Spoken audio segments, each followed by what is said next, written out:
বিরল রক্তের গ্রুপ কোনটি? যেসব রক্তের গ্রুপ প্রতি 1000 জনের মধ্যে একজনের শরীরে থাকে সেইগুলোকে বিরল রক্তের গ্রুপ বলা হয়। সেই ক্ষেত্রে নেগেটিভ রক্তের গ্রুপকে বলা হয় বিরল রক্তের গ্রুপ, বিশেষ করে ও নেগেটিভ। আমরা যে রক্তের পজিটিভ বা নেগেটিভ বলি তা হলো আরএইচ বা রেইচার্স ফ্যাক্টর, যার উপস্থিতি বা অনুপস্থিতির ভিত্তিতেই এ, বি এবং ও গ্রুপের রক্তের পজিটিভ নাকি নেগেটিভ তা নির্ধারণ করা হয়। অ্যান্টিজেনের ভিত্তিতে মানুষের রক্তকে 4 ভাগে ভাগ করা হয়েছে। সেগুলো হলো A group, B group, AB group এবং ও গ্রুপ।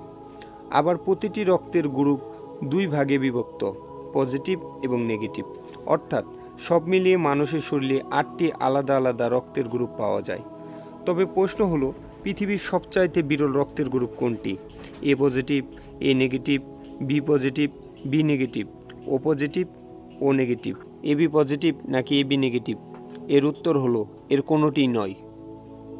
পৃথিবীর সবচেয়ে বিরল রক্তের গ্রুপ হলো আরএইচ নাল, যাকে গোল্ডেন ব্লাড নামেও ডাকা হয়।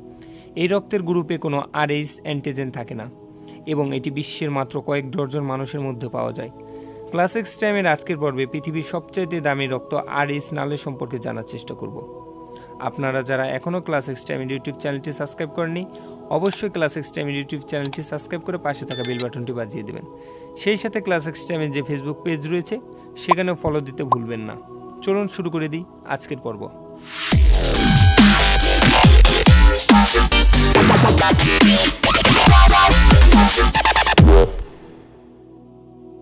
আরএইচ নাল রক্তের গ্রুপ হলো এমন একটি রক্তের ধরন যেখানে লোহিত রক্তকণিকার পৃষ্ঠে কোনো আরএইচ অ্যান্টিজেন বা আরএইচ ফ্যাক্টর থাকে না। সাধারণত রক্তের গ্রুপ নির্ধারণে অ্যাবো সিস্টেমের পাশাপাশি আরএইচ সিস্টেমে 61টিরও বেশি অ্যান্টিজেন থাকতে পারে, যেমন ডি, সিই ইত্যাদি। কিন্তু আরএইচ নাল রক্তে এইসব অ্যান্টিজেন সম্পূর্ণ অনুপস্থিত, যা এটিকে অত্যন্ত বিরল করে তোলে। এ কারণে এটি গোল্ডেন ব্লাড নামে পরিচিত। 1961 সালে প্রথম এই রক্তের গ্রুপ শনাক্ত হয়। এখন পর্যন্ত বিশ্বের মাত্র 40 থেকে 50 জনের মধ্যে এই রক্তের গ্রুপটি পাওয়া গেছে। এটি বিশ্বের প্রায় 8 বিলিয়ন মানুষের মধ্যে অতি নগণ্য একটি শতাংশ। আরএইচ নাল রক্তের গ্রুপ জেনেটিক মিউটেশনের ফলে হয়। এটি সাধারণত তখনই ঘটে যখন মা বাবা দুজনেই আরএইচ নাল জিনের বাহক হন। এই মিউটেশনের ফলে আরএইচডি এবং আরএইচসি জিন নিষ্ক্রিয় হয়ে যায়, যা আরএইচ অ্যান্টিজেন তৈরির জন্য দায়ী। আরএইচ নাল রক্ত যে কোনো আরএইচ নেগেটিভ রক্তের গ্রুপের রোগীকে দান করা যায়, কারণ এতে কোনো আরএইচ অ্যান্টিজেন নেই যা শরীরের প্রতিক্রিয়া সৃষ্টি করতে পারে। তবে এটি শুধুমাত্র অ্যাবো গ্রুপের সঙ্গে মিলে গেলে ব্যবহারযোগ্য। উদাহরণস্বরূপ, আরএইচ নাল রক্ত সবচেয়ে বহুমুখী, কারণ এটি ও গ্রুপের যে কোনো রোগীর জন্য উপযুক্ত। আরএইচ নাল রক্ত অনেক মূল্যবান, কারণ এটি বিরল রক্তের গ্রুপের রোগীদের জন্য জীবন রক্ষাকারী হতে পারে, বিশেষ করে যারা আরএইচ অ্যান্টিজেনের প্রতি সংবেদনশীল। তবে আরএইচ নাল রক্তধারী ব্যক্তিরা শুধুমাত্র আরএইচ নাল রক্তই গ্রহণ করতে পারেন, কারণ তাদের শরীরে অন্য যে কোনো রক্তে থাকা আরএইচ অ্যান্টিজেনের বিরুদ্ধে প্রতিক্রিয়া দেখাতে পারে।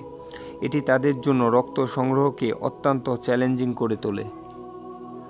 আরএইচ নাল রক্তধারীদের লোহিত রক্তকণিকা কিছুটা ভঙ্গুর হতে পারে, যা হালকা রক্তশূন্যতা বা অন্যান্য হেমাটোলজিক সমস্যার কারণ হতে পারে। তাদের রক্তের গঠন সাধারণ রক্তের তুলনায় কিছুটা ভিন্ন, যা চিকিৎসা গবেষণার জন্য আকর্ষণীয়। আরএইচ নাল রক্তধারীদের সংখ্যা এতই কম যে এই রক্ত সংগ্রহ করা প্রায় অসম্ভব। যারা এই রক্তের গ্রুপের অধিকারী তাদের জন্য ব্লাড ব্যাংকে নিবন্ধিত থাকে এবং জরুরি প্রয়োজনে তাদের সঙ্গে যোগাযোগ করা হয়। এই রক্তের গ্রুপের ব্যক্তিদের পরিচয় সাধারণত গোপন রাখা হয়, কারণ তাদের রক্তের চাহিদা অত্যন্ত বেশি এবং এটি তাদের জীবনের অতিরিক্ত চাপ সৃষ্টি করতে পারে। এই রক্ত সংগ্রহ, পরীক্ষা এবং সংরক্ষণের জন্য বিশেষ ব্যবস্থা প্রয়োজন, যা ব্যয়বহুল। গোল্ডেন ব্লাড নামটি এসেছে এর বিরলতা এবং চিকিৎসায় অমূল্য গুরুত্বের কারণে। এটি স্বর্ণের মতনই দুষ্প্রাপ্য এবং মূল্যবান। এবি নেগেটিভ রক্তের গ্রুপও বিরল। বিশ্বের মোট জনসংখ্যার 1% মানুষের শরীরে এই রক্তের গ্রুপ পাওয়া যায়, কিন্তু আরএইচ নালের তুলনায় এটি অনেক বেশি সাধারণ।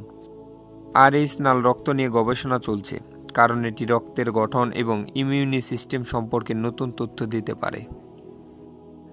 আরএইচ নাল রক্তের গ্রুপ শুধুমাত্র তার বিরলতার জন্যই নয়, বরং চিকিৎসা বিজ্ঞানেও এর অসাধারণ গুরুত্বের জন্য বিশেষ। তবে এই রক্তধারী ব্যক্তিদের জন্য নিজেদের স্বাস্থ্য ব্যবস্থাপনা এবং রক্তের প্রয়োজন মেটানো একটি বড় চ্যালেঞ্জ। এই বিরল রক্তের গ্রুপ সম্পর্কে সচেতনতা বৃদ্ধি এবং ব্লাড ব্যাংকের মাধ্যমে সঠিক ব্যবস্থাপনা এই মানুষদের জীবন রক্ষায় গুরুত্বপূর্ণ ভূমিকা পালন করতে পারে। ক্লাস এক্সট্রিমের অন্যান্য ভিডিও দেখার জন্য এখানে ক্লিক করুন এবং ক্লাস এক্সট্রিম সাবস্ক্রাইব করার জন্য এখানে ক্লিক করুন।